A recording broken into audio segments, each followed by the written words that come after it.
త్వరలోనే అర్హులకు రేషన్ కార్డులు ఇస్తామని తెలిపారు మంత్రి ఉత్తమ్ కుమార్ రెడ్డి. రేషన్ కార్డుపై రానున్న 2 నెలలు సన్నబియ్యం ఇస్తామన్నారు. ఈ సీజన్లో 155 లక్షల మెట్రిక్ టన్నుల ధాన్యం పండిందని, వరికి మద్దతు ధరతో పాటు బోనస్ ఇచ్చామని చెప్పారు. హుజూర్ నగర్ ను ఆదర్శ నగరంగా తీర్చిదిద్దుతామని చెప్పారు.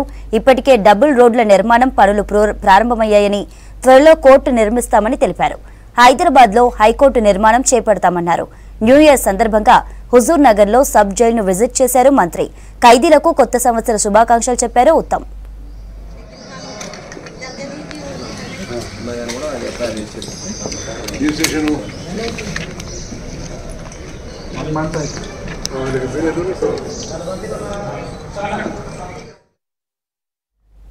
న్యూ ఇయర్ కు రాష్ట్రంలోని ఆలయాలన్నీ సందడిగా మారాయి. ఉదయం నుంచే ప్రత్యేక పూజలు, మొక్కులు చెల్లించేందుకు భక్తులు బారులు తీరారు. కుటుంబ సమేతంగా దైవ దర్శనానికి వేల సంఖ్యలో తరలివచ్చారు.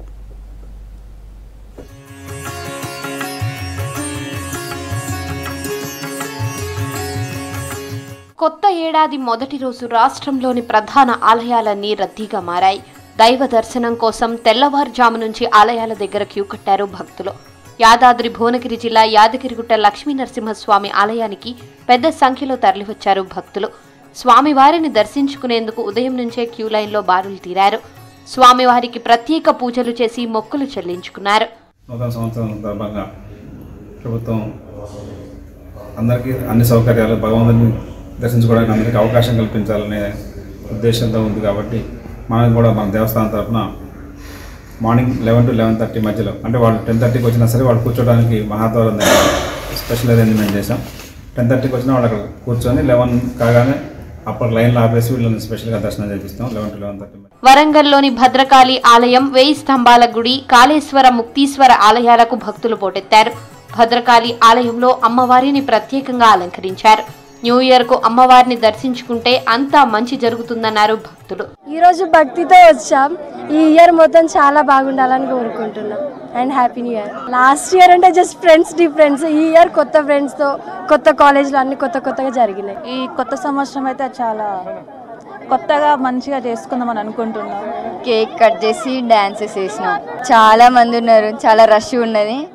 రంగారెడ్డి జిల్లా మోయినాబాద్ మండలం చిలుకూరు బాలాజీ దేవాలయానికి క్యూ కట్టారు భక్తులు. కొత్త సంవత్సరం సందర్భంగా ప్రత్యేక పూజలు చేశారు. భక్తులు వేలాదిగా తరలి రావడంతో గుడి చుట్టూ ప్రదక్షిణలు నిలిపివేశారు. మోయినాబాద్ సిఐ పవన్ కుమార్ రెడ్డి ఆధ్వర్యంలో భారీ భద్రత ఏర్పాటు చేశారు. భగవంతుడి అపారమైన అనుగ్రహం భక్తులందరిపైన వర్షించాలని నూతన ఆంగ్ల సంవత్సర ప్రారంభం రోజు ఇవాళ జనవరి 1. నూతన ఆంగ్ల సంవత్సర శుభాకాంక్షలు కూడా ఈ ధనుర్మాసంలో మీకు చేరాలని, మీ అందరికీ కూడా భగవంతుడు అపారమైన అనుగ్రహాన్ని వర్షించాలని మనస్ఫూర్తిగా ప్రార్థిస్తున్నాము. కరీంనగర్ జిల్లాలోని ఆలయాలకు భక్తులు బారులు తీరారు. కరీంనగర్లోని శ్రీ వెంకటేశ్వర ఆలయం, మహాశక్తి, పాత బజార్ శివాలయం, అయ్యప్ప ఆలయాలకు భక్తులు పోటెత్తారు. ఇష్ట దైవాలను దర్శించుకుని ప్రత్యేక పూజలు చేశారు. కొత్త ఏడాది ఎలాంటి అడ్డంకులు లేకుండా తమను కాపాడాలని వేడుకున్నారు భక్తులు. ప్రతి ఇయర్ మేము ఈ గుడికి వచ్చి స్వామిని దర్శించుకుంటాం నూతన సంవత్సరం రోజు. అదే ఈ రోజు బుధవారం స్వామికి ఇష్టమైన రోజు కాబట్టి ఇంకా ప్రత్యేకంగా గుడిని చాలా అందంగా అలంకరించారు. భక్తులు కూడా చాలా అధిక సంఖ్యలో పాల్గొంటున్నారు. కొత్త సంవత్సరం జనవరి 1 బుధవారం రోజు రావడం, అయ్యప్ప మాల ధరించిన వాళ్లకు బుధవారం అయ్యప్ప స్వామి దినమని గుర్తు ఒకటి చాలా సంతోషంగా ఉంది. మేడారం వెళ్తారు, ఎక్కడ ఒక దైవికం ధర్మం ఉంది, సనాతన ధర్మం ఉందంటే అక్కడ V6 ఉంటుంది. ముందుగా V6కు శుభాకాంక్షలు చెప్పుతూ అందరికి మంచి జరగాలని కోరుకుంటూ, ఈ యొక్క కల్చరు నూతన సంవత్సరానికి టెంపుల్కి రావాలి, దేవుని ఆశీస్సులు తీసుకోవాలనే కల్చర్ అందరిలో రావాలి, సనాతన ధర్మం పెరగాలనే ఉద్దేశంతో, దేవుడు ఉంటేనే మనం ఉన్నాం, అందరికీ మంచి జరగాలనే ఉద్దేశంతోనే దేవునికి అత్తున్నాం. ఉమ్మడి మెదక్ జిల్లాలోని ఆలయాల్లోనూ భక్తుల రద్దీ పెరిగింది. న్యూ ఇయర్ ఫస్ట్ డే తమ ఇష్ట దైవాలను దర్శించుకున్నారు భక్తులు. ఏడాది అంతా శుభం కలగాలని మొక్కుకున్నారు. సంగారెడ్డి జిల్లా గణేష్ గడ్డ ఆలయానికి భక్తులు భారీగా తరలివచ్చారు. ఈ ఆయన స్వయంభూలింగము, ఈయన కోరిన వారికి కొంగు బంగారం ఇచ్చారు స్వామివారు. ఇక్కడ ఉదయం సాయంత్రం 2 పూటలు కూడా స్వామివారికి అభిషేకం జరుగుతుంది. అట్లాగే శివరాత్రి నాడు విశేషమైన పూజలు ఉంటాయి. తర్వాత కార్తీక మాసంలో, శ్రావణ మాసంలో కూడా భక్తులు అధిక సంఖ్యలో తరలి రావడం ఉంటుంది. శ్రావణ మాసాలు భక్తులు దాతలు ముందరికి వచ్చి వాళ్ళు అన్న సదుపాయాలు అవి కూడా మన అన్నప్రసాదం పెడతా ఉంటారు. తర్వాత వచ్చేసి కార్తీక మాసంలో వచ్చి స్వామివారి ఎదుట ఈ ధ్వజస్తంభం దగ్గర ప్రతిరోజు కూడా ఆకాశ దీపం పెడతాము. ఆకాశ దీపం సందర్భంగా కూడా చాలా మంది జనాలు వస్తారు. కార్తీక పౌర్ణమి సందర్భంగా కూడా ఇక్కడికి వచ్చి చాలా మంది భక్తులు వచ్చి ఆ ఉసిరి చెట్టు వద్ద ముడుపులు చెల్లించుకుంటూ ఉంటారు. కేతకి సంగమేశ్వర భగవానికి జై. కొత్త సంవత్సరం సందర్భంగా మేడ్చల్ జిల్లా కీసరగుట్టకు పోటెత్తారు భక్తులు. భవానీ రామలింగేశ్వర స్వామివారిని దర్శించుకునేందుకు బారులు తీరారు. ఆలయం బయట ఉన్న శివలింగాలకు పూజలు చేసి మొక్కులు తీర్చుకున్నారు. ఆలయ పరిసర ప్రాంతమంతా భక్త జనంతో సందడిగా మారింది. సంగారెడ్డి జిల్లాలో ఐటీ హబ్ ఏర్పాటు చేయాలంటున్నారు స్థానికులు. హైదరాబాద్ కు దగ్గరగా ఉండడంతో పాటు జిల్లాలోని కొన్ని ప్రాంతాలు ఇప్పటికే జీహెచ్ఎంసీలో కలిశాయి. ఐటీ హబ్ ఏర్పాటు చేస్తే మరింతగా అభివృద్ధి జరుగుతుందని అంటున్నారు జనం.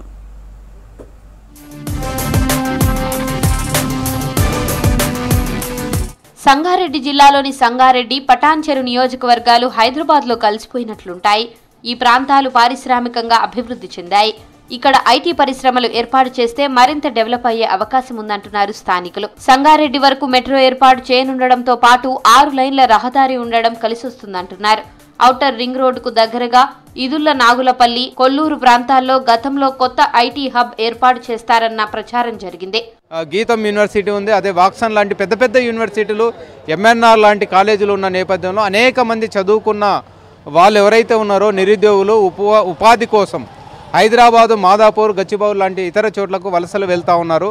లేదంటే బొంబాయి, చెన్నై లాంటి ప్రాంతాలకు వలస వెళ్ళి పనిచేయాల్సిన పరిస్థితి వస్తూ ఉంది. కాబట్టి తక్షణమే సంగారెడ్డి జిల్లా కేంద్రంలో సంగారెడ్డి ప్రాంతంలో ఐటీ హబ్ను ఏర్పాటు చేయడం కోసం ప్రత్యేకమైన ప్రయత్నం చేయాలి. అట్లా నిధులు కేటాయించాలి. రాష్ట్ర ప్రభుత్వం వెంటనే నిధులు కేటాయించి ఐటీ హబ్ను ఏర్పాటు చేయాలని చెప్పేసి ఇక్కడ కోరుతా ఉన్నాం. ఇక్కడ ఐటీ హబ్ ఏర్పాటు చేయడానికి దృష్టి సారించాలని మా యొక్క కోరిక. అంతేకాకుండా ఇప్పుడు సంగారెడ్డి శరవేగంగా అభివృద్ధి చెందుతుంది. ఇప్పుడిప్పుడే ఇక్కడ మెట్రో రైలు సదుపాయం కలుగుతుంది. అలాగే ఇక్కడ 6 లైన్ల రోడ్డు విస్తరణ పనులు కూడా వేగంగా జరుగుతున్నాయి. సో అందుకే ఇక్కడ ఉన్న యువతకు ఉపాధి అవకాశాలు ఎక్కువ కలగాలంటే ఐటీ హబ్ ఇక్కడ దగ్గరలో ఏర్పాటు చేస్తే ఏమవుతుందంటే మా యొక్క యువత కూడా తొందరగా ఇక్కడ అవకాశాలు అందిపించుకొని ఇక్కడే స్థానికంగా ఉండి ఉద్యోగాలు చేసుకొని వాళ్ళ కుటుంబ సభ్యులను చూసుకోవడానికి కూడా అందుబాటులో ఉంటారు. సంగారెడ్డి జిల్లా రామచంద్రాపురం మండలంలోని కొన్ని గ్రామాలు ఐటీ హబ్ కు అనుకూలంగా ఉంటాయని గత ప్రభుత్వం దృష్టికి తీసుకెళ్లారు అధికారులు. ఇందుకు అవసరమైన 640 ఎకరాల భూమిని ఔటర్ రింగ్ రోడ్డుకు 1.3 కిలోమీటర్ల దూరంలో హెచ్ఎండిఏ గుర్తించింది. ఇక్కడ హైటెక్ సిటీ తరహాలో ఐటీ హబ్ ఏర్పాటు చేస్తారన్న చర్చ జరిగినా ఆచరణకు నోచుకోలేదు. సంగారెడ్డి నుంచి ఉదయం సాయంత్రం వేలాది మంది సాఫ్ట్వేర్ ఉద్యోగులు హైదరాబాద్ కు వచ్చి వెళ్తుంటారు. ఈ ప్రాంతంలో ఐటీ కంపెనీలు ఏర్పాటు చేస్తే మరింత అభివృద్ధి చెందడంతో పాటు హైదరాబాద్ లో ట్రాఫిక్ ఇబ్బందులు తగ్గుతాయంటున్నారు స్థానికులు. ముఖ్యంగా మరి సంగారెడ్డి పట్టణాల్లో చుట్టుపక్కల చూసినట్లయితే ఇక్కడ నర్సాపూర్ దగ్గర BVIT, MNR ఇంజనీరింగ్ కాలేజ్, మరి IIT, పలు ఇంజనీరింగ్ విద్యా సంస్థలు ఉన్నప్పటికీ ఇక్కడ ఐటీ హబ్ ఏర్పాటు చేయకపోవడం దుర్మార్గమైనటువంటి చర్య. ఎన్నుకున్నట్లయితే మరి సంగారెడ్డి అన్నిట్లో అభివృద్ధి చెందుతుంది. మరి తొందరగా ఇప్పటికైనా స్పందించి ఐటీ హబ్ను ఏర్పాటు చేసే దిశలా ఈరోజు మరి ప్రభుత్వం ముందుకు పోవాలి. ఇట్లా మెట్రో రైలు ఇప్పటికే పడంచెరు వరకు పొడిగిస్తామని చెప్పేసి ప్రభుత్వం ప్రకటించింది. దాని కనుక సంగారెడ్డి వరకు ఈరోజు పొడిగిస్తే ఈ ప్రాంతంలో ఐటీ సెక్టార్ అనేటటువంటి పెద్ద ఎత్తున ఈరోజు అభివృద్ధి కావడానికి అవకాశం ఉన్నటువంటి పరిస్థితి ఉంది. సంగారెడ్డి ఈరోజు మొత్తం రాష్ట్రంలోనే ఒక ఐటీ హబ్బు పెద్ద ఎత్తున ఈరోజు ఏర్పడడానికి అవకాశం ఉన్నటువంటి పరిస్థితి ఉంది. దీని పట్ల ప్రభుత్వం ఆలోచన చేయాలి అని చెప్పేసి సంగారెడ్డి జిల్లాను ఐటీ హబ్గా మార్చాలి అని చెప్పేసి ఈరోజు మేము డిమాండ్ చేస్తూ ఉన్నాం. గతంలో ప్రతిపాదనకు పరిమితమైన ఐటీ హబ్ ఏర్పాటుకు కాంగ్రెస్ సర్కార్ చర్యలు తీసుకోవాలంటున్నారు సంగారెడ్డి జిల్లా వాసులు. పోలవరం ప్రాజెక్టు బ్యాక్ వాటర్ ముంపు ప్రభావంపై మరోసారి సర్వే జరగనుంది. 2 రాష్ట్రాలకు చెందిన నిపుణుల కమిటీ వరద ప్రభావిత ప్రాంతాల్లో పర్యటించనుంది. జాతీయ హరిత ట్రైబ్యునల్, సుప్రీంకోర్టు ఆదేశాలతో ప్రాజెక్టు ముంపు నివారణపై చర్యలు చేపట్టింది ఏపీ ప్రభుత్వం.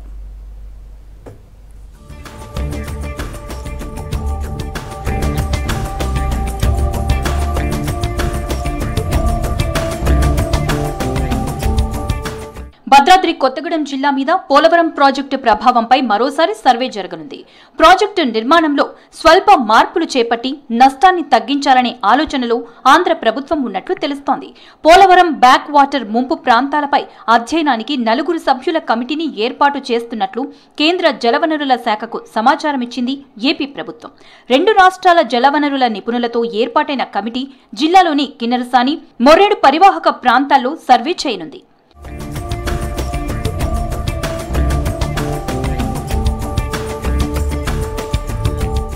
గతంలో 2 సార్లు సర్వే బృందాలు ముంపు బారిన పడ్డ భూములు, ఇళ్లను పరిశీలించి వెళ్లాయి. ముంపు ఎఫెక్టుపై సమగ్ర పరిశీలన చేయకపోవడంతో పూర్తి స్థాయిలో సర్వే చేయాలని కోరారు స్థానికులు. దీంతో పోలవరం ప్రాజెక్టు బ్యాక్ వాటర్ ప్రభావం ఎంతవరకు ఉంటుందన్న దానిపై సర్వే చేసి తగిన చర్యలు తీసుకోవాలని జాతీయ హరిత ట్రిబ్యునల్ ఆదేశించింది.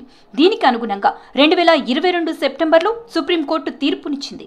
ఈ పరిణామాలతో ఏర్పాటైన 2 రాష్ట్రాలకు చెందిన నిపుణుల కమిటీ మరోసారి ముంపుపై సర్వే చేయనుంది. రిటర్న్ వాల్ నిర్మించడానికి అవసరమైన నిధులు కేటాయించాలి, పూర్తి చేయాలని.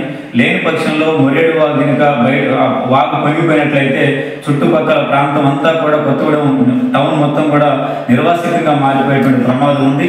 దీన్ని దృష్టిలో పెట్టుకొని మొర్రేడు వాగు రిటర్న్ వాల్ని తక్షణం నిర్మించాలని చెప్పి 1986లో రికార్డు స్థాయిలో గోదావరి వరదలొచ్చాయి. అప్పుడు గోదావరి వరద 27 లక్షల క్యూసెక్కులతో భద్రాచలం బ్రిడ్జ్ దగ్గర 76.5 అడుగుల ఎత్తులో ప్రవహించింది. అప్పట్లో గోదావరి ముంపు ప్రాంతం తక్కువగా ఉందని అంచనా వేశారు. అయితే లోతట్టు ప్రాంతంలో జలమయమైన గ్రామాలు, ఇళ్లు వందల సంఖ్యలో ఉన్నట్లు సర్వేలో తేలింది. 2022 ఆగస్టులో వచ్చిన వరదలతో గోదావరి ప్రవాహం భద్రాచలం దగ్గర 24.50 లక్షల క్యూసెక్కులతో 71 అడుగులకు చేరింది.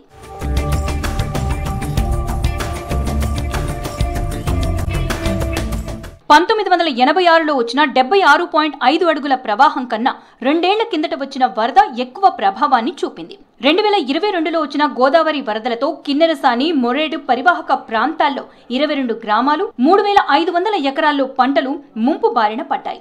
వేల ఇండ్లు నీట మునిగాయి. పోలవరం ప్రాజెక్టు బ్యాక్ వాటర్ ప్రభావంతో ముంపు ఎక్కువైందని స్థానిక ప్రజలు ఆరోపిస్తున్నారు.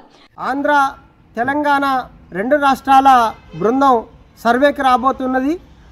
ఆ బృందం అక్కడ ఉన్నటువంటి గోదావరి, మొర్రేడు వాగు, కిన్నెరసాన పరిసర ప్రాంతాల గ్రామాల రైతులు, ప్రజలను కలుపుకొని వాళ్ళ అభిప్రాయాలను కూడా తీసుకొని ఆ ముంపు ప్రాంతాలను పరిగణలోకి తీసుకోవాలని ఇప్పుడు వచ్చేటువంటి 2 రాష్ట్రాల సర్వే బృందం దీన్ని కూడా పోలవరం ముంపు ప్రాంతంలో ఆ ముంపు గ్రామాలుగా వాటిని తప్పకుండా అందులో చేర్చాలని కోరుతా ఉన్నాం. 2022లో వచ్చిన గోదావరి వరదలతో కిన్నెరసాని, మొర్రేడు పరివాహక ప్రాంతాల్లో 22 గ్రామాలు, 3500 ఎకరాల్లో పంటలు ముంపు బారిన పడ్డాయి. పోలవరం వల్ల కిన్నెరసాని, మొర్రేడు వాగుల నీరు వెనక్కి చేరడంతో ముంపు తీవ్రత ఎక్కువైంది. వేల ఎకరాల్లో పంటలు నీట మునిగాయి.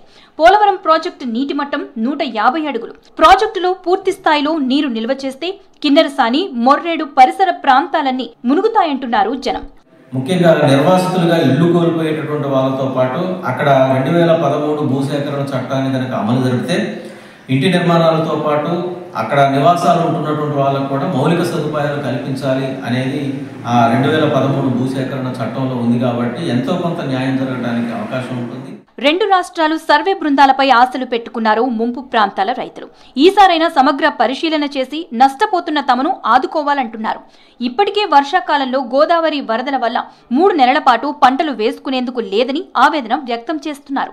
ముంపు ప్రాంతాల్లో గృహాలు కోల్పోయిన వారికి మైదాన ప్రాంతాల్లో వసతి సౌకర్యం కల్పించాలంటున్నారు. ఇటు బోర్గంపాడు, కిన్నెరసాని కింద ఉన్నటువంటి వాగులు ఉంటున్న రైతులు పొలాలు, అట్లాగే మొర్రేడు ఉంటున్నటువంటి రైతులు పొలాలు, ఇటు దద్దలబోరు దాకా, ఇటు పినపాక దాకా, అటు పోతే భద్రాచలం ఎడపాక దాకా ఈ ప్రాంతాన్ని అంతా సర్వే చేసి ఎంతైతే మునుగుద్దో, ఎంతైతే ఉందో వాళ్ళందరినీ కూడా రైతులుగా అంచనా వేసి నష్టపరిహారం కట్టియాలని చెప్పని. పోలవరం ప్రాజెక్టు బ్యాక్ వాటర్ పెరిగితే కిన్నెరసాని, మొర్రేడులకు ఎగపోటు మరింత పెరుగుతుందని ఆందోళన చెందుతున్నారు రైతులు. పత్తికి కనీస మద్దతు ధర 10,000 ప్రకటించాలంటున్నారు ఆదిలాబాద్ జిల్లా రైతులు. మార్కెట్లో వ్యాపారులు సిండికేట్ గా మారి తక్కువ రేటుకు పత్తి కొనుగోలు చేస్తున్నారని మండిపడుతున్నారు. మార్కెట్ దోపిడీతో తీవ్రంగా నష్టపోతున్నామంటున్నారు రైతన్నలు.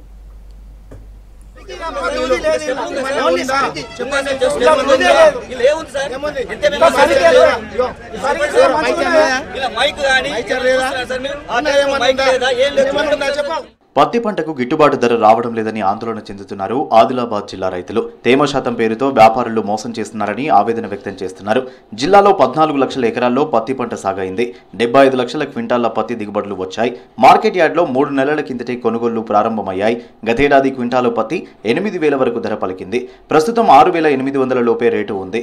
సీసీఐ నుంచి ఆశించినంత మద్దతు ధర రావడం లేదంటున్నారు రైతులు. ప్రైవేటు వ్యాపారస్తులు ధర పెంచకపోవడంతో నష్టానికి పంటను అమ్ముకోవాల్సి వస్తోందంటున్నారు. తేమ శాతము పట్టి వాళ్ళు మాకు లాస్ చేస్తున్నారు. సోమవారం నుంచి రేటు తక్కువ అది ఇది అని చెప్తున్నారు. కాకపోతే ఇప్పుడు నిన్న కూడా వర్షం పడ్డది, దాంతో ఇంకా తేమ శాతం పెరుగుతుంది పత్తికి. అది కాకుండా గవర్నమెంట్ మమ్మల్ని చూడాలన్నదే మా కోరిక. పెట్రోల్ ఇంత తెలంది ఏమున్నది స్వామి, వాళ్ళు ఎట్లాగో ఒక 1000 రూపాయలు 500 800 తక్కువతోటే కొంటున్నారు. అందుకొరకే గవర్నమెంటే ఆలోచించి తేమ శాతంని ఇంకా కొన్ని రోజులు పొడిగించాలన్నది మా రైతుల యొక్క అభిమానం. ప్రైవేట్ వాళ్ళు తేమ శాతం కాకుండా ఇక వీళ్ళు దొబ్బేస్తే వాళ్ళు తీసుకొని పెట్టుకుంటున్నారు. గవర్నమెంట్కి అమ్మితేనే బెనిఫిట్, ప్రైవేట్లో పోయినప్పుడు ఎట్లన్నా నష్టమే జరుగుతుంది. జిల్లాలో ఆదిలాబాద్, జైనత్, బోధ్, ఇంద్రవెల్లి, ఇచ్చోడ, నిర్మల్, భైంసా, ఆసిఫాబాద్ మార్కెట్లో 70 రోజులుగా పత్తి కొనుగోలు జరుగుతున్నాయి. సీసీఐ క్వింటాలకు 7,521 మద్దతు ధర ప్రకటించింది. జిల్లాలో ఇప్పటి వరకు 50 లక్షల క్వింటాళ్ల పత్తి కొనుగోలు జరిగాయి. ఇందులో ప్రైవేటు వ్యాపారుల వాటానే ఎక్కువ ఉంది. మార్కెట్లోకి తీసుకువచ్చిన పత్తికి ఖచ్చితంగా పట్టా పాస్బుక్ ఉండాలని నిబంధన ఉంది. పట్టా పాస్బుక్లు లేక వ్యాపారులు, దళారులను ఆశ్రయిస్తున్నారు కౌలు రైతులు. తప్పనిసరి పరిస్థితుల్లో తక్కువ రేటుకు అమ్ముకుంటున్నారు. క్వింటాల్కు 10,000 మద్దతు ధర ఇవ్వాలంటున్నారు రైతులు. క్వాలిటీ లేదని చెప్పి ధరని తగ్గించడానికి వాళ్ళు ఒక మెసేజ్ పెట్టారు. ధర క్వాలిటీ లేదని చెప్పి ఎలా అంటున్నారని చెప్పి మేము ఈరోజు ఇక్కడ మార్కెట్ వద్దకు రావడం జరిగింది. అయితే క్వాలిటీ అనేది ఎట్లా తగ్గిందంటే ఈ బయట వ్యాపారస్తుల బండ్లతోటే క్వాలిటీ తగ్గింది తప్ప ఇది సరికి తప్ప దూది లేదు. ఇలా వాళ్ళు ఏమంటున్నారు, క్వాలిటీ తగ్గింది అంటున్నారు. ఈ పత్తి కొనకపోతే కనుక క్వాలిటీ వస్తుంది. డబ్బులను వెంటనే ఇస్తుండటంతో ప్రైవేటు వ్యాపారులకే పత్తి అమ్ముతున్నారు రైతులు. ఈ సీజన్ ప్రారంభంలో టైంకు వర్షాలు పడకపోవడంతో 3 సార్లు పత్తి విత్తనాలు వేశారు రైతులు. మధ్యలో కురిసిన వర్షాలతో పంటలు నీట మునిగి ఆశించిన స్థాయిలో పూత రాలేదు. దసరాకు ముందు ఎండల తీవ్రత పెరిగి దిగుబడి తగ్గింది. ఎకరాకు 10 నుంచి 15 క్వింటాళ్ల దిగుబడి రావాల్సి ఉండగా 8 క్వింటాలకు మించలేదు. ప్రైవేటు వ్యాపారుల సిండికేట్తో నష్టపోతున్నామంటున్నారు రైతులు. పత్తి కొనుగోలులో సీసీఐ వివక్ష చూపిస్తోందని ఆందోళనకు దిగారు. స్థానిక పత్తిని కొనకుండా మహారాష్ట్ర నుంచి వచ్చే పత్తి కొంటున్నారని ఆరోపించారు. ఈరోజు మార్కెట్లో ఐచర్లు రావడం జరిగింది. మేము ఐచర్లని ఆపడానికి కారణం ఏమంటే అది డ్రైగా ఉన్నా కానీ అందులో క్వాలిటీ అనేది అస్సలు లేదు. మొత్తం కౌడి కచరా. అదే చూస్తే రైతులదేమో మంచిగా ఉన్నా కానీ మైచర్ ఎక్కువ వస్తున్నది కట్ చేస్తున్నారు. కానీ ఐచర్ మాత్రం కట్ చేయడం లేదు. మాదేమనే మాట ఏమంటోళ్ళకే ఇక్కడ 12లో కాలే మైచర్లో పోయిన ఐచర్ జిన్నింగ్లో 8లో ఇక్కడ కాలే వస్తున్నాయి. కానీ అందులో క్వాలిటీ లేదు. వీళ్ళు కుమ్ముక్కై చేసుకుంటున్నారు. కాబట్టి మా విన్నపం ఏమంటే రైతులకు న్యాయం చేయండి. ఇప్పుడు మంచి మాలే ఉన్నది, రైతుల దగ్గర మంచి మాలే ఉన్నది. ఆ మంచి మాలకు ఇప్పటి నుండే రేటు తగ్గిస్తానంటే సరికాదు.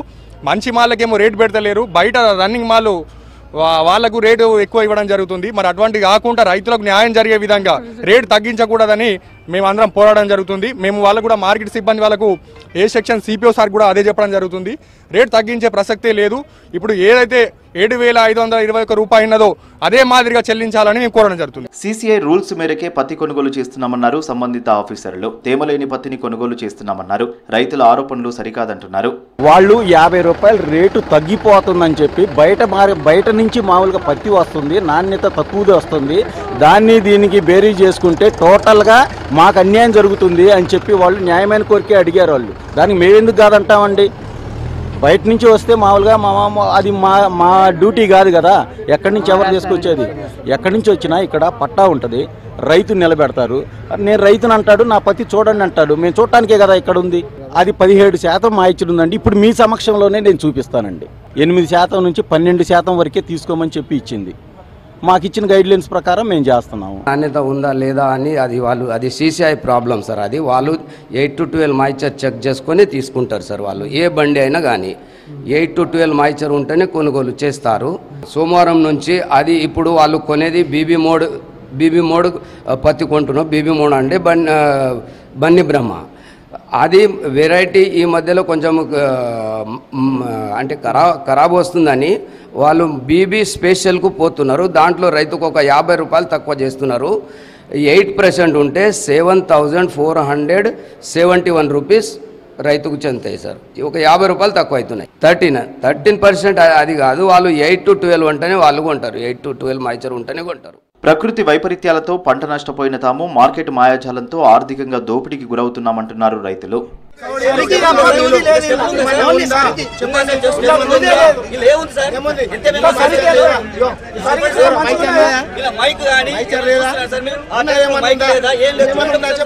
ఆరుగాలం కష్టపడి పండించిన పంట మార్కెట్లో దళార్ల పాలవుతోందని గమనించిన నిజామాబాద్ రైతులు కొత్త ఆలోచనకు శ్రీకారం చుట్టారు. కేంద్ర ప్రభుత్వ సహకారంతో పసుపు ఆధారిత పరిశ్రమను నెలకొల్పారు. ఇప్పటి వరకు పసుపు పంటను అమ్ముకున్న రైతులు ఇక నుంచి నాణ్యమైన ఉత్పత్తులను తయారు చేసేందుకు సిద్ధమయ్యారు.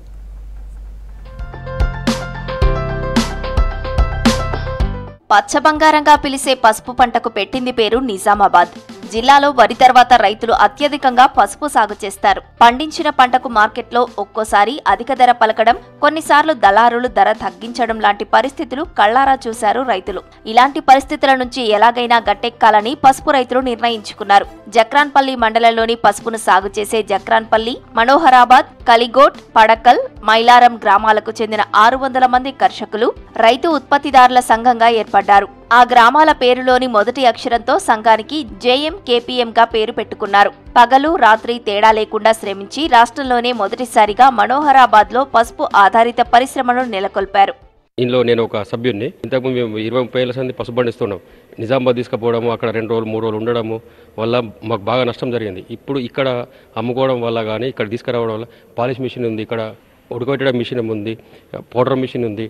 మరి ఇతర దేశాలకు ఎక్స్పోర్ట్ చేసేంత కెపాసిటీ వస్తుందని అంటున్నారు. మరి ఈ ఫ్యాక్టరీ వల్ల మాకు ఎక్కువ లాభం అవుతుందని మేము అనుకుంటున్నాం. పసుపు పౌడరు చేయొచ్చు, పాలిష్ చేయొచ్చు, ఉడకబెట్టడం ఈ ప్రస్తుతం ఇవి ఉన్నాయి. రైతుల దగ్గర నుంచి మనం పసుపు కొని ఇతర బంగ్లాదేశ్ కానీ పాకిస్తాన్ కానీ ఎక్స్పోర్ట్ చేసే అవకాశాలు ఉన్నాయని మేము అనుకుంటున్నాం. ఆత్మనిర్భర్ పథకంలో భాగంగా కేంద్ర ప్రభుత్వం 90% రాయితీ ఇవ్వక సుమారు 3 కోట్ల ఖర్చుతో పరిశ్రమను నిర్మించారు. ఇప్పటిదాకా తాము పండించిన పంటను మద్దతు ధరకు, కొన్నిసార్లు తక్కువ ధరకు రైతులు విక్రయించారు. ప్రస్తుత సీజన్లో సాగైన పంటను పరిశ్రమ ద్వారా అంతర్జాతీయ ప్రమాణాలతో నాణ్యమైన ఉత్పత్తులను తయారు చేస్తున్నారు. ఇందులో పసుపు ఉడికించి పాలిష్ చేయడం, గ్రైండింగ్ చేసి పౌడర్ను తయారు చేసి ప్యాకింగ్ చేస్తారు. పసుపు ఆకులతో నూనె తయారు చేసే యంత్రాలను పరిశ్రమలో ఏర్పాటు చేశారు. అందులోంచి వచ్చిన నూనెతో ఫార్మా కంపెనీలకు ఫ్లోర్లు శుభ్రం చేసే ఉత్పత్తులు తయారు కానున్నాయి. పసుపు పంటతో లాభాలు రాబట్టేందుకే పరిశ్రమను ఏర్పాటు చేసినట్లు రైతులు పేర్కొన్నారు. రైతు దళారుల పాలు కావద్దు, రైతే విలువ ఆధారిత వస్తువు తయారు చేయాలి. రైతు 20,000 క్వింటాలు అమ్మితే మన ముందటనే ఆయన 25 నుంచి 30,000 క్వింటాలు అమ్ముతుండు. ఇట్లా ఈ మిషనరీస్ ద్వారా గ్రేడింగ్ ద్వారా చేస్తున్నాం. అదే గ్రేడింగ్, అదే మిషన్స్ MSME పథకంలో మేము దీన్ని ప్రారంభోత్సవం చేసుకోవడానికి సిద్ధంగా ఉన్నాం. రైతులందరం ఒక సమూహంగా ఏర్పడి 5 గ్రామాల నుంచి సుమారు 1000 కుటుంబాలము మేము కంట్రిబ్యూషన్ చేసుకుంటే ఇది 3 కోట్ల ప్రాజెక్టు. దాదాపు రైతులం 40 నుంచి 50 లక్షల రూపాయలు పెట్టుకున్నాం. ఈ ల్యాండ్కి కానీ ఎలక్ట్రిసిటీకి కానీ. మిగతా కేంద్ర ప్రభుత్వం 1,90,00,000 సబ్సిడీ వచ్చింది, అది మేము వాడుకున్నాం. ఈ షెడ్ మీరు చూస్తుంటే 6,000 స్క్వేర్ ఫీట్ల షెడ్. మరి అట్లాంటి మనం పసుపు తీసుకొస్తాం 20,000 అమ్ముతాం, పౌడర్ చేస్తే 30,000 ఇమిడియట్. మన దగ్గర పౌడర్ మిషన్ ఉంది.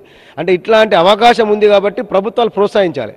భవిష్యత్తులో కర్కుమిన్ శాతం ఎక్కువగా ఉండే వంగడాలను సాగు చేస్తే వాటి నుంచి ఔషధ తయారీకి పౌడర్ ప్యాకింగ్ చేసి ఎగుమతి చేసేందుకు ప్రణాళికలు చేస్తున్నారు సంఘం రైతులు. ఈ పరిశ్రమ ప్రారంభిస్తే సంఘం రైతులతో పాటు సుమారు 500 మంది వ్యవసాయ కూలీలకు ఉపాధి లభించనుంది. ఇటీవలే పంట ఆధారిత పరిశ్రమల పనితీరు, వాటిపై పూర్తిస్థాయి అవగాహన కోసం సభ్యులు మహారాష్ట్రలోని నాసిక్కి వెళ్లారు. అక్కడ జరుగుతున్న కార్యకలాపాల నిర్వహణపై అధ్యయనం చేశారు. ఇప్పుడు దీనిపై పూర్తి అవగాహన రావడంతో పరిశ్రమను జనవరి నెలలో ప్రారంభించనున్నట్లు FEO సభ్యులు తెలిపారు. అయితే ఇది మిషన్ అనేది పసుపు దాని గురించి మేము ఇక్కడికి సాంగిల్ పోయినాము. సాంగిల్లో చూసాము పసుపు, మంచి పసుపు ఒకటి చిన్నది 3 రకాలుగా 4 రకాలుగా వేరే వేస్తారు జాలీలలో. అసుంటిది వేద్దామని ఒక 5 విలేజ్లు కలిసి చేద్దామని ఒకటి ఫ్యాక్టరీ పెట్టుకున్నాము. ఇది సక్సెస్ కావాలని కోరుచున్నాము. ఇసుంటి దానికి గవర్నమెంట్ కానీ కేంద్ర ప్రభుత్వం కానీ సహకరిస్తే బాగుంటుందని కోరుచున్నాము. మేమే పండించిన పసుపు తీసుకొచ్చి ఇక్కడనే బయలు చేసి ఇక్కడనే పాలిష్ చేసి దాన్ని పౌడర్ చేసి దుబాయ్ కానీ సౌదీ అరేబియా అలా పంపాలని కోరుకుంటున్నాం. పసుపు రైతులు అనుకున్నట్లుగా జనవరిలో పరిశ్రమను ప్రారంభిస్తే ఉమ్మడి నిజామాబాద్ జిల్లాలోని పసుపు పంటకు మరింత డిమాండ్ పెరగనుంది. ఉమ్మడి వరంగల్ జిల్లాలోని సర్కార్ స్కూళ్లలో కంప్యూటర్ విద్యకు దూరం అవుతున్నారు విద్యార్థులు. ఓవైపు కంప్యూటర్లు పనిచేస్తున్న చోట అధ్యాపకుల కొరత, మరోవైపు కంప్యూటర్ నేర్పించే టీచర్లు ఉన్న చోట సాంకేతిక లోపంతో కంప్యూటర్లు పనిచేయడం లేదు. దీంతో చాలా ప్రభుత్వ పాఠశాలల్లో ఇదే పరిస్థితి నెలకొంది.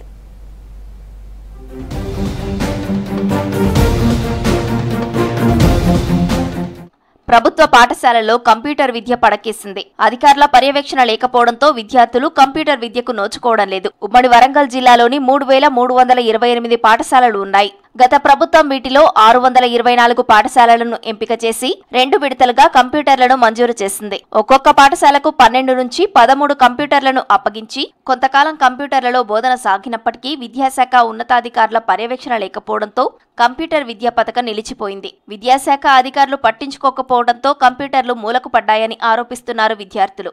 ఆపరేటర్స్ ఎవరైతే ఉన్నారో ఇన్స్ట్రక్టర్ను తీసివేయడం వల్ల మనకి కంప్యూటర్ ల్యాబ్స్ అనేవి మూలకు పడిపోయాయి. చాలా వరకు కంప్యూటర్స్ పనిచేయకుండా అవి స్టోర్ రూమ్లకే పరిమితమైన సందర్భాలు మనం చూస్తున్నాం. ఇటీవల కాలంలో మనకి ఆర్టిఫిషియల్ ఇంటెలిజెన్స్ అనేది ప్రపంచాన్ని శాసిస్తున్న క్రమంలో ప్రతి పిల్లోడికి కూడా మనకి కంప్యూటర్ విద్య అనేది చాలా అవసరం. ఇంకా వాటిని అప్డేట్ చేయాల్సినటువంటి ఈ తరుణంలో మనకి కంప్యూటర్స్ లేకపోవడం అనేది కొంత బాధాకరం. ఈ మోడర్న్ ఎరాలో పిల్లలకి కంప్యూటర్ విద్య అనేది కంపల్సరీ, వాళ్ళకి ఆ నాలెడ్జ్ ఉంటే వాళ్ళు అన్నింటిలో కూడా అన్ని రంగాల్లో కూడా ముందుంటారని కోరుకుంటూ కంప్యూటర్ ఆపరేటర్స్ని నియమించి కంప్యూటర్స్ను కూడా ఇస్తే బాగుంటుందని నా యొక్క ఆలోచన. జనగామ, ములుగు, మహబూబాబాద్, వరంగల్ నగరంలో ఉన్న పాఠశాల సైతం 2 ఏళ్లుగా కంప్యూటర్లను పట్టించుకోకపోవడంతో పనికి రాకుండా పోయాయి. కొన్ని పాఠశాలల్లో కంప్యూటర్లను గదిలో మూలకు పడేశారు. ప్రైవేటు పాఠశాలలో చదువుకుంటున్న తమ స్నేహితులు కంప్యూటర్ నేర్చుకుంటుంటే తాము కంప్యూటర్ విద్యకు దూరం అవుతున్నామంటున్నారు విద్యార్థులు. ప్రీవియస్ లో మాకు 8th క్లాస్ లో కంప్యూటర్స్ ఉండే, అవి ఇప్పుడు ఖరాబ్ అయిపోయినాయి. ప్లస్ మాకు ఇప్పుడు కంప్యూటర్ నేర్చుకుందామన్నా 8 టీచర్స్ లేరు, ఇంకా మా కంప్యూటర్స్ కూడా అవైలబిలిటీ లేదు. కాబట్టి మాకు కంప్యూటర్స్ కావాలి, ప్లస్ మాకు టీచర్స్ కూడా కావాలి. ఫర్దర్ మేము ఏమైనా జాబ్స్ చేయాలనుకుంటే మొత్తం కంప్యూటర్ పైన డిపెండ్ అయింది. కాబట్టి మాకు ఫస్ట్ కంప్యూటర్ ఎట్లా ఆపరేట్ చేస్తారో మొత్తం నేర్పించాల్సిన బాధ్యత టీచర్స్ పైన ఉంది. కాబట్టి మాకు అది అవైలబుల్ ఉండేటట్టు చూడండి. ప్రస్తుతం ఉన్న కంప్యూటర్లు అవి పనికి రాకుండా పోయింది. మళ్ళీ కొత్త కంప్యూటర్లను ఇచ్చేసి ఒక ఇన్స్ట్రక్టర్ని ఇచ్చేసినట్టయితే ఉన్నత పాఠశాలలో 6వ తరగతి నుండి 10వ తరగతి విద్యార్థులకు కంప్యూటర్ బోధన అనేది జరుగుతుంది. ప్రస్తుత తరుణంలో కాలంలో ప్రైవేట్ సెక్టార్లో ప్రతి పాఠశాలలో కంప్యూటర్ విద్యా బోధన అనేది జరుగుతుంది. ప్రభుత్వ పాఠశాలలలో కంప్యూటర్ బోధన పెట్టి ఒక పీరియడ్ అలాట్ చేసి ఒక బోధకులను నియమించినట్టయితే ప్రభుత్వ పాఠశాలలోని పేద పిల్లలకు కూడా కంప్యూటర్ విద్య అందించిన వాళ్ళమైతాం. కార్పొరేట్ కు ధీటుగా పేద విద్యార్థులకు కంప్యూటర్ శిక్షణ కోసం టీచర్లను నియమించాలి. తమకు భవిష్యత్తులో కంప్యూటర్ శిక్షణ ఇప్పించాలంటున్నారు స్టూడెంట్స్. పనిచేయని కంప్యూటర్లను మరమ్మతులు చేయించాలని డిమాండ్ చేస్తున్నారు. మేము కంప్యూటర్ కావాలనుకుంటున్నాం. మా కోసం కంప్యూటర్ని అందజేయాలని గవర్నమెంట్ని కోరుకుంటున్నాం. మాకు గవర్నమెంట్ నుంచి కంప్యూటర్ విద్య నేర్పించాలని మేము ఆశిస్తున్నాం. ఇప్పుడు అవన్నీ మూలకేసేసాగా అవన్నీ ఇప్పుడు ఏం పనిచేయడం లేదు. మాకు కొత్తగా కంప్యూటర్ గురించి కావాలి. మాకు కంప్యూటర్ గురించి అవగాహన కలిగించాలంటే మేము ఫ్యూచర్లో అందరం పైకి ఎదగాలని కోరుకుంటున్నాం. కంప్యూటర్ అనేది చాలా ఇప్పుడు ఈ టెక్నాలజీకి మనకి చాలా ఇంపార్టెంట్. దాన్ని నేర్చుకోవాలని చాలామందికి మా ఫ్రెండ్స్ కానీ ఎవరికైనా చాలా అవగాహన ఉంది. మాకు కొంచెం ఎక్విప్మెంట్ లేదు. మేము నేర్చుకోవాలన్నా సరే మాకు కీబోర్డ్స్, మౌజెస్ అవన్నీ ఖరాబ్ అయి ఉన్నాయి. లాక్డౌన్ వచ్చేట్ల మాకు అవన్నీ కంప్యూటర్స్ అన్నీ ఫెయిల్ అయిపోయాయి. కొత్త కంప్యూటర్స్ మాకు ఇప్పించి మా కంప్యూటర్కి ఒక సపరేట్ క్లాస్ని పెట్టి ఒక టీచర్ని నియమించి మాకు ఈ కంప్యూటర్ క్లాస్ని చేస్తే మేము ఇంకొంచెం డెవలప్ అవ్వడం. కంప్యూటర్లు పనిచేయకపోవడం వల్లే పక్కన పెట్టాల్సిన పరిస్థితి వచ్చిందంటున్నారు టీచర్లు. కంప్యూటర్లు రిపేర్ చేయిస్తే విద్యార్థులకు కంప్యూటర్ విద్యను అందించవచ్చంటున్నారు. తమ పాఠశాలకు ఇచ్చిన కంప్యూటర్లు పనికిరాకుండా పోయాయని, అందుకే స్టూడెంట్స్ కు కంప్యూటర్ నేర్పించలేకపోతున్నామని ఆవేదన వ్యక్తం చేస్తున్నారు. కంప్యూటర్ విద్య అనేది ఇప్పుడు సమకాలీన ప్రపంచంలో మొత్తం పూర్తిగా ప్రపంచమంతా దాన్నే కేంద్రంగా చేసుకొని నడుస్తుంది. కాబట్టి ఎలాంటి పరిజ్ఞానం కావాలన్నా ముందు కంప్యూటర్ పరిజ్ఞానమే కావాలి. కాబట్టి ఈ యొక్క శాస్త్రీయ సాంకేతిక పరిజ్ఞానాన్ని విద్యార్థులు అందుకోవాలంటే ఇప్పటి నుంచి కూడా కంప్యూటర్ ఇన్స్ట్రక్టర్లు ఉండి దానికి సంబంధించిన కొత్త మెటీరియల్ అన్ని స్కూళ్ళకి సప్లై చేసినప్పుడు అది సాధ్యమవుతుందని నేను ఆశాభావం వ్యక్తం చేస్తున్నాను. కంప్యూటర్ ఎడ్యుకేషన్ అనే పదము లేకుండా పోతున్నది. ఫిజికల్ సైన్స్ టీచర్లకు కంప్యూటర్ పీరియడ్స్ కూడా వేస్తున్నారు. కానీ కంప్యూటరే లేనప్పుడు, ఇన్స్ట్రక్టర్ లేనప్పుడు ఇది ఏ విధంగా ఇంప్లిమెంట్ అవుతుంది?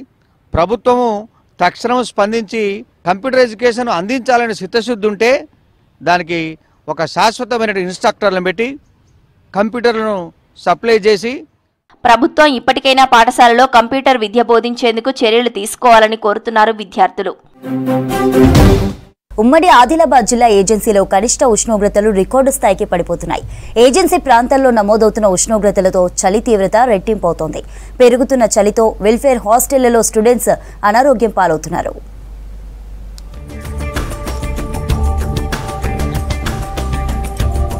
ఉమ్మడి ఆదిలాబాద్ జిల్లా ఏజెన్సీ ఏరియాలో తక్కువ ఉష్ణోగ్రతలు రికార్డ్ అవుతున్నాయి. గత నెల 15 నుంచి 20 వరకు 4 నుంచి 5 డిగ్రీల కనిష్ట ఉష్ణోగ్రతలు నమోదయ్యాయి. దీంతో చలి తీవ్రత పెరగడంతో జనం ఇబ్బందులు పడుతున్నారు.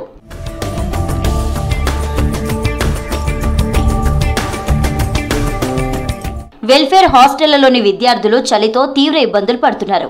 ఉమ్మడి జిల్లాలో గిరిజన ఆశ్రమ సాంఘిక సంక్షేమ హాస్టళ్లు 750 వరకు ఉన్నాయి. ఇందులో 6వ తరగతి నుంచి 10వ తరగతి వరకు 7,000 మంది విద్యార్థులు చదువుకుంటున్నారు. వీరికి ఏటా దుప్పట్లు పంపిణీ చేయడంతో పాటు చలికాలంలో వేడి నీళ్ల కోసం గీజర్లు ఏర్పాటు చేయాల్సి ఉంది. దుప్పట్ల పంపిణీ ఆలస్యం కావడంతో చలికి అవస్థలు పడుతున్నారు విద్యార్థులు. ఇక ఎక్కువ శాతం హాస్టళ్లలో గీజర్లు కనిపించడం లేదు. చన్నీలతో స్నానాలు చేయడంతో జలుబు జ్వరాల బారిన పడుతున్నారు స్టూడెంట్స్. పొద్దున లేచి చదువుతున్నాం సార్. క్లాస్లో వచ్చి మాకు బాగా చలి పెడుతుంది. మాకు దయచేసి హీటర్ కావాలి సార్, వేడి నీళ్ళు. చల్లటి నీళ్ళతో మొత్తం ఇబ్బంది అవుతుంది. చిన్న పిల్లలు కూడా అట్లా అని ముఖం కడిగి అట్లా అని ఉంటారు. పొద్దున చల్లటి నీళ్ళతో ఇబ్బంది అవుతుంది చిన్న పిల్లలకి. మాకు కూడా చలి కాపుతున్నాం సార్, బాగా చలి ఉంది సార్. చిన్నపిల్లలు కూడా 5th 6th వాళ్ళు కూడా స్నానం చేస్తలేరు సార్. వాళ్ళు చలి వల్ల బాగా ఇబ్బంది పడుతున్నారు సార్. మళ్ళీ బిస్తాలు కూడా చిన్నవి ఉన్నాయి సార్, కప్పుకోవడానికి సరిపడతలేవు. చలి వాటర్తో స్నానం చేయాలంటే బాగా కష్టం ఉండే, హీట్ వాటర్ లేవు, బాగా ఇబ్బందిగా ఉండదు స్నానం చేయాలంటే. స్కూల్లో మనకు చలికాలంలో బాగా ఇబ్బంది అవుతుంది స్నానం చేయడానికి కూడా. చల్లని నీళ్ళు వస్తుంది, వేడి నీళ్ళు కావాలి. చలి ఉన్నా సార్, ఇప్పుడు కూడా చలి బాగా ఎక్కువ ఉన్నది అంటున్నారు సార్. మాకు బ్లాంకెట్స్ వచ్చినాయట సార్, ఇప్పియాలని కోరుకుంటున్నాం సార్. గిరిజన హాస్టళ్లకు దుప్పట్లు సరఫరా చేయలేదంటున్నారు స్థానిక గిరిజనులు. చలిని తట్టుకోలేని చిన్నారులు అనారోగ్యం పాలవుతున్నారని ఆవేదన వ్యక్తం చేస్తున్నారు. అస్వస్థతతో బాధపడుతున్న చిన్నారులకు వైద్యం అందించాలంటున్నారు. అయితే చలికాలంలో విద్యార్థులకు ఇబ్బందులు లేకుండా అన్ని చర్యలు తీసుకుంటున్నామంటున్నారు అధికారులు. ప్రభుత్వాలకు మేము విజ్ఞప్తి చేసేది ఏంటంటే, ఇక్కడ ఉన్నటువంటి వాతావరణం వేరు ఉంటుంది కాబట్టి ఉమ్మడి ఆదిలాబాద్ జిల్లాలో మీకు చెప్పనక్కర్లేదు. ఇప్పటికీ చాలా తీవ్రత ఉంది, 4-5 డిగ్రీల ఉష్ణోగ్రత ఉంది. కాబట్టి ఇక్కడ వాతావరణం ఏదైతే ఉందో దీనికి అనుకూలంగా స్వెటర్స్ అందించాలి, బ్లాంకెట్స్ అందించాలి. కానీ చలి కాలం అయిపోతున్న తరుణంలో ఇప్పుడు వచ్చినాయి అంటే ఇప్పుడు రేపో మాపో పంచుతామని చెప్పేసి ఇప్పుడు చేస్తూ ఉంటే పిల్లలు ఏమైపోవాలి. గత సంవత్సరం మరియు ఈ సంవత్సరం కూడా పిల్లలకు చలికాలానికి సంబంధించిన బ్లాంకెట్స్ అందలేదు. 5 సంవత్సరాలకు ఒకసారి ఇవ్వడం జరుగుతుంది, కానీ గత 2 సంవత్సరాల నుంచి సప్లై కాలేదు. కాబట్టి ఉన్నతాధికారుల ద్వారా మాకు బ్లాంకెట్స్ అందినాయి. అన్ని పాఠశాలలకు కూడా సరఫరా చేయడం జరుగుతుంది. ఆదిలాబాద్ జిల్లాలో కనిష్ట ఉష్ణోగ్రతలు మరింత తగ్గే ఛాన్స్ ఉందని వాతావరణ శాఖ హెచ్చరించింది. విద్యార్థులు ఇబ్బందులు పడకుండా వెల్ఫేర్ హాస్టళ్లలో పూర్తిస్థాయి వసతులు కల్పించాలంటున్నారు పేరెంట్స్.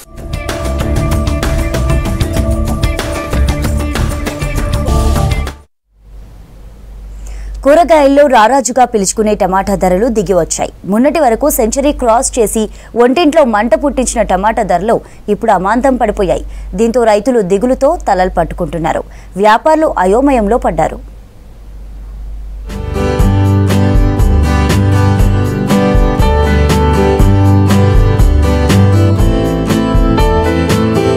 వరంగల్ వెజిటబుల్ మార్కెట్ లో టమాటా ధర కిలో 10 రూపాయలు దాటడం లేదు. చాలా నెలల తర్వాత ఈ స్థాయిలో టమాటా ధర పడిపోయింది. మొన్నటి వరకు రికార్డుల మోత మోగిన టమాటా ధరలు నెట్టింట్లో హల్చల్ చేశాయి. సోషల్ మీడియాలో టమాటాపై రీల్స్ కూడా చేశారు కొందరు. టమాటా ముట్టుకుంటేనే అయ్య బాబోయ్ అనేలా చేశాయి. ఒక దశలో కిలో 150 రూపాయలు పలికిన టమాటా ధర రాజకీయ ప్రకంపనలు కూడా సృష్టించింది.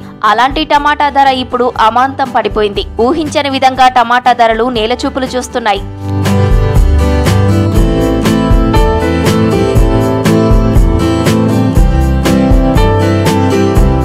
వరంగల్లోని లక్ష్మీపురం హోల్సేల్ మార్కెట్ తో పాటు హనుమకొండలోని రైతు బజార్లో కిలో టమోటా ధర 5 రూపాయలు పలుకుతోంది. ఇదే మార్కెట్లో 3 నెలల క్రితం టమాటా ధర 100 రూపాయల పైబడి ధర పలికింది. అలాంటి టమాటా ధర ఇప్పుడు 5 రూపాయలకే కిలో పలకడంతో టమాటా రాసులు పేరుకుపోయి రైతులు అయోమయంలో పడిపోయారు.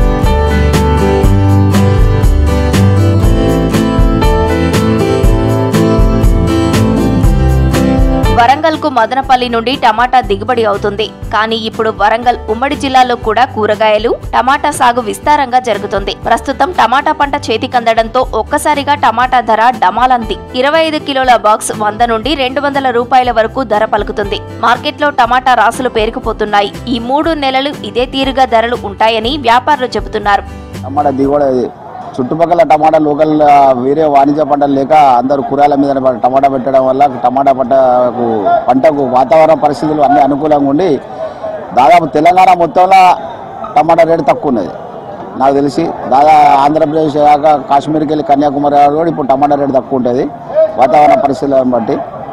ఇప్పటికెళ్ళి శ్రీరామనవమి దాకా దాదాపు తక్కువనే ఉంటుంది. 100, 150, 200, 300 రేటుకి తగ్గడానికి గల కారణం వాతావరణ పరిస్థితులు. రేటు తగ్గడానికి వాతావరణ పరిస్థితులు. అందరు వేరే పంటలు ఇప్పుడు పెట్టేయడం వాళ్ళకి అనుకూలంగా ఉంటాయి. టమాటాకైతే అనుకూలంగా ఉంటుంది కాబట్టి అందరు ఈ టమాటా పెడతారు. టమాటాలు టన్నుల కొద్దీ వస్తున్నా వినియోగదారుల సంఖ్య తగ్గడంతో మిగిలిన టమాటా కుళ్లిపోవడంతో చేతకుప్ప పాలవుతుంది. కనీస గిట్టుబాటు ధరకు టమాటా కొనేవారు లేకపోవడంతో రైతులు విధిలేని పరిస్థితిలో టమాటాలు చెత్తకుప్పలో పారబోసి వెళ్లిపోతున్నారు. ప్రస్తుతం పుష్కలంగా టమాటా చేతికి రావడంతోనే ఈ పరిస్థితి నెలకొందని రైతులు, వ్యాపారులు అంటున్నారు. టమాటా పరిస్థితి అంటే ఇప్పుడు రైతులందరూ టమాటా పండించడం మొదలుపెట్టే వరకు టమాటా బాగా పండింది. మార్కెట్కు సరిపోయేంత కాకుండా ఇంకెక్కువ దిగుబడి రావడం వల్ల ఈ మార్కెట్లో టమాటా ధర చాలా తక్కువ అయిపోయింది. ఇప్పుడు రైతుకు కనీసం 10 రూపాయలు కూడా ధర పలకదు. ప్రతి ఇంట్లోనూ టమాటాకు ప్రత్యేక స్థానం ఉంటుంది. ఏ కూరలోనైనా సరే ఖచ్చితంగా టమాటా ఉండాల్సిందే. చాలా రోజుల తర్వాత టమాటా ధర తగ్గడంతో కిలో కొనుగోలు చేసిన వినియోగదారులు 2 కిలోలు కొంటున్నారు. కూరగాయల ధర సామాన్యులకు అందుబాటులోకి వచ్చాయని సంతోషం వ్యక్తం చేస్తున్నారు. ఇక్కడ టమాటా ధర ఈరోజు చాలా తక్కువ ధరలో 15 రూపాయల కిలో, నిన్న మొన్న 10 రూపాయలు, 15 రూపాయల కిలో చొప్పున దొరుకుతున్నాయి. ఇంత తక్కువ రేటు మనం ఎప్పుడు చూడలేదు.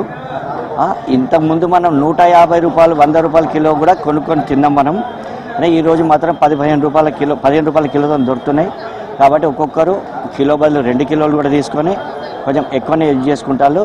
ఈరోజు మనం వాడే వంటకాలలో టమాటా లేని వంటకం అనేది లేదు. 50% కంటే ఎక్కువ కూరలలో టమాటాను మనం వాడుతున్నాము. కాబట్టి జనాలందరూ కిలో కావాల్సిన వాళ్ళు కూడా 2 కిలోలు కూడా తీసుకొని పోతున్నారు. ఈరోజు ధరను బట్టి అందరికీ సహకారం, బీదలకు, మధ్యవర్తులు అందరికీ కూడా అందుబాటులో ఉన్న టమాటా ధర ఈరోజు ధర ఉన్నాయి చాలా. ఎందుకంటే ఇదివరకు క్యారెట్, కీర అవన్నీ కూడా 100, 150 రూపాయలు కిలో కొన్నాం. ఇప్పుడు 50 రూపాయలు, 40 రూపాయలు, 30 రూపాయలు చాలా. ఇంతకుముందు ఒకసారి మేము మార్కెట్కి వస్తే 600, 700 పట్టుకొస్తే కానీ మాకేం రాకపోయేది. ఇప్పుడు 250, 300 అయితే మొత్తం సజ్జన. కూరగాయలు, టమాటా సాగుపైన వ్యవసాయ శాఖ అధికారులు రైతులకు అవగాహన కల్పించి ప్రాంతాల వారీగా కూరగాయల సాగును ప్రోత్సహించినట్లయితే ఇలాంటి పరిస్థితి రాదంటున్నారు. ధరల వ్యత్యాసం లేకుండా నిలకడ ధరలు ఉంటాయని వ్యాపారులు, రైతులు అంటున్నారు.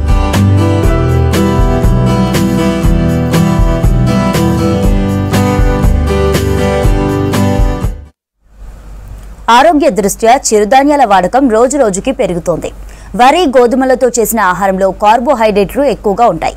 ఆ ఆహారాన్ని తగ్గించి చిరుధాన్యాల ఆహారం తీసుకునేందుకు ప్రజలు ఆసక్తి చూపిస్తున్నారు. ప్రజల రిక్వైర్మెంట్ ని దృష్టిలో పెట్టుకుని జోరుగా స్టాల్స్ వెలుస్తున్నాయి. ఆరోగ్యంపై దృష్టి సారిస్తున్న నల్గొండ జిల్లా ప్రజలపై స్పెషల్ స్టోరీ.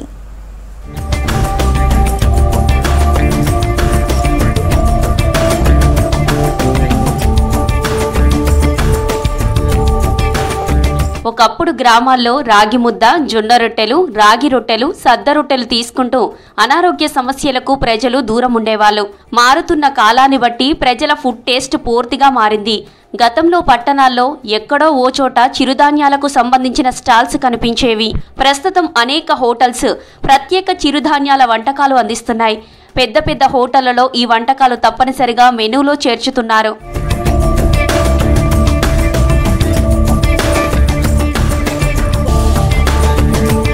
ప్రజల జీవనశైలికి అనుగుణంగా పలు హోటళ్లు సైతం హెల్దీ ఫుడ్ను అందిస్తున్నాయి. రాగి ఇడ్లీ, జొన్న ఇడ్లీ, ఊదల ఇడ్లీ, మిల్లెట్ పెరుగన్నం, జొన్న రవ్వ పొంగలి, మిల్లెట్ పెసరట్టు, మిల్లెట్ బిస్మిల్లాబాత, మిల్లెట్ కిచిడి, ఉప్మా, దోసె, మల్టీగ్రెయిన్ చపాతీ అందుబాటులో ఉంచుతున్నాయి హోటల్స్. ఊదలు, అరికెలు, రాగి, జొన్న, అండుకొర్రలతో తయారు చేసిన ఇడ్లీలు, పొంగల్, దోసె, ఉప్మా, చపాతీ, పూరి అందిస్తున్నారు. ఇవే కాకుండా డ్రై ఫ్రూట్స్ షాప్స్ అనేకం వెలిశాయి. చిరుధాన్యాలతో చేసే ఆహార పదార్థాలు అందుబాటులో ఉంటున్నాయి.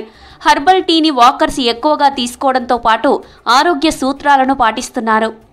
మనం మర్చిపోయిన ఆహారాన్ని మళ్ళీ గుర్తు చేసి మంచి ఆరోగ్యాన్ని ఇవ్వాలనే కాన్సెప్ట్తోని మా ఇంట్లో సార్ జనరల్గా ఒక 10 ఇయర్స్ నుంచి మా ఇంట్లో మట్టి పాత్రలు తప్ప ఏం కనపడవు సార్. అల్యూమినియం కానీ ప్లాస్టిక్ కానీ ఏ పాత్రలు కనపడవు. మట్టి పాత్రలో వంట చేసుకొని చద్దనం తింటున్నాం. మా ఇంట్లో ఉన్నటువంటి మా అమ్మ నాన్నకి, ఇరుగు పొరుగు వాళ్ళకి చాలా వరకు బీపీ, షుగరు అనేక వ్యాధులు నయమైనాయి. దీన్ని ఎందుకు బయటికి తీసుకురావద్దని మళ్ళీ మార్కెట్కి తీసుకొచ్చి నేను ఒక యోగా మాస్టర్గా మార్కెట్కి తీసుకొచ్చి అందరికీ చాలా తక్కువ రేట్లో అందించగలుగుతున్నాం. ప్రతి ఒక్కరు కూడా ఆరోగ్యంగా ఉండడానికి కోసం డ్రై ఫ్రూట్స్ అనేది ఎక్కువగా వాడుతున్నారు. ప్రతి ఒక్కరికి కూడా ఒక అవగాహన అనేది పెరిగిపోయింది. ఇంతకుముందుకు షాప్ పెట్టాలంటే ఒక ఆలోచన వచ్చేది, నడుస్తుందా నడవదా అని చెప్పేసి. కానీ ఈ కరోనా తర్వాత ఆరోగ్యంపై అందరికీ ఒక అవగాహన రావడం ద్వారా ప్రతి ఒక్కరు కూడా ఈ డ్రై ఫ్రూట్స్ అనేది యూజ్ చేస్తున్నారు. ఇది పొడి రూపంలో కానీ లేదంటే నానబెట్టుకొని నైట్ నానబెట్టుకొని మార్నింగ్ తినడం వల్ల బాడీకి అన్ని రకాల ప్రోటీన్స్ విటమిన్స్ అనేవి దొరుకుతున్నాయి. కాబట్టి ప్రతి ఒక్కరు కూడా వాడకం పెరిగింది, అందరికీ అవగాహన పెరిగింది ఆరోగ్యంపై. ఎక్కడైతే ఉదయాన్నే వాకింగ్కు ఎక్కువ మంది వస్తారో అక్కడ స్టాల్స్ ఏర్పాటు చేసి ఆరోగ్య సూత్రాలను డిస్ప్లే చేస్తూ అనేక స్టాల్స్ పెడుతున్నారు. పోషక విలువలు కలిగిన పదార్థాలతో తయారు చేసిన రాగి జావా, జొన్న సంకటి వంటి వాటితో పాటు చద్దన్నం కూడా లభిస్తున్నాయి. నల్గొండలోని ఎన్జీ కళాశాల వద్ద ఏర్పాటు చేసిన స్టాల్స్ దగ్గర ప్రతిరోజు సుమారు 300 మంది వరకు వివిధ రకాల మిల్లెట్స్ తీసుకుంటున్నారు. ఈ ఆరోగ్యమైన ఫుడ్తో తాము హెల్దీగా కనిపిస్తున్నామంటున్నారు వాకర్స్. ఈ ఫుడ్ తినడం వల్ల నాకు జర గ్యాస్ ట్రబుల్, ఇడ్లీ పూరి తింటే ఆయిల్ వల్ల గ్యాస్ ట్రబుల్ అయ్యేది. దీనివల్ల ఎలాంటి లేదు, ఫ్రీగా ఉండేది. సార్ కూడా న్యాచురల్ పద్ధతిలో అన్ని ప్లాస్టిక్ వాడకుండా స్పూన్ న్యాచురల్ చెక్క స్పూన్స్ డొప్పల ఇస్తాడు, నీట్గా ఉంటుంది. షాప్ పెట్టినప్పటి నుంచి కూడా నేను రోజు డైలీ ఇవి తాగుతున్నాను. కషాయము, పారిజాత, కొత్తిమీర, మునగాకు ఇట్లాంటి అన్ని రకరకాల ఆకులతోటి వడబోసి ఉడికించి మనకు ఇస్తున్నారు వీళ్ళు. ఇవి తాగడం వల్ల రోజు షుగర్ ఉన్న వాళ్ళకు కూడా, డయాబెటీస్ ఉన్న వాళ్ళకు కూడా మధుమేహం తక్కువ కావడానికి అవకాశం ఉంది. బాడీలోని చెడు కొలెస్ట్రాల్ కూడా తక్కువ అవుతుంది. సేంద్రియ పద్ధతిలో సాగు చేసిన పోషక విలువలు కలిగిన పదార్థాలతో తయారు చేసిన వివిధ రకాల ఫుడ్స్, జ్యూస్, టీ దుకాణాలను ప్రత్యేకంగా ఏర్పాటు చేశారు. ఆరోగ్యమే మహాభాగ్యం అంటూ తమ ఆరోగ్యాన్ని కాపాడుకోవడం కోసం ఈజీగా డైజెషన్ అయ్యే ఫుడ్తో పాటు ఆరోగ్యకరమైన వంటకాల కోసం వెతుకుతున్నామంటున్నారు జనం.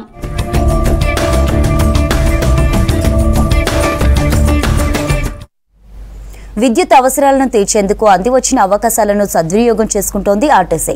కరెంటు బిల్లుల భారాన్ని తగ్గించుకోవడంతో పాటు పర్యావరణ పరిరక్షణకు ప్రాధాన్యతనిస్తోంది. పగలంతా సోలార్ విద్యుత్తో పనులు చక్కబెట్టుకుంటూ విద్యుత్ ఆదా చేస్తుంది. ఖాళీ స్థలాలను సద్వినియోగం చేసుకుంటూ బస్ స్టేషన్, డిపో, గ్యారేజ్ భవనాలపై రూఫ్ టాప్ ప్లాంట్లు అమర్చి సౌర వెలుగుల బాట పట్టింది మంచిర్యాల ఆర్టీసీ.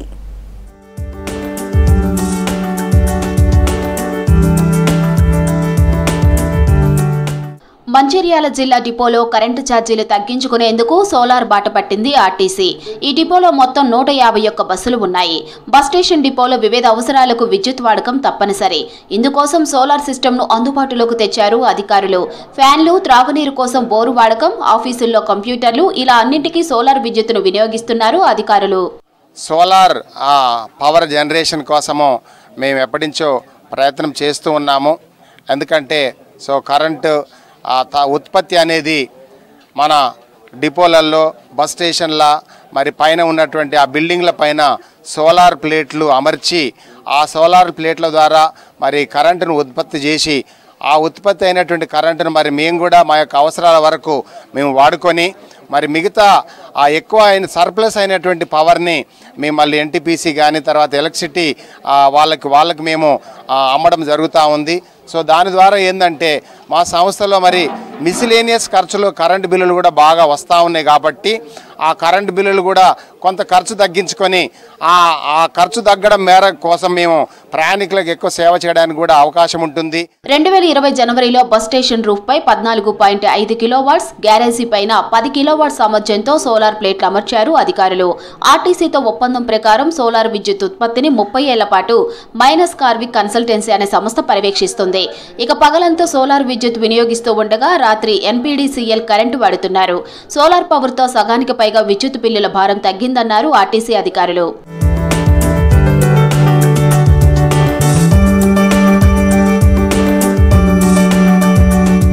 సోలార్ పవర్ తో విద్యుత్ ఖర్చులను తగ్గించుకుంటున్నారు అధికారులు.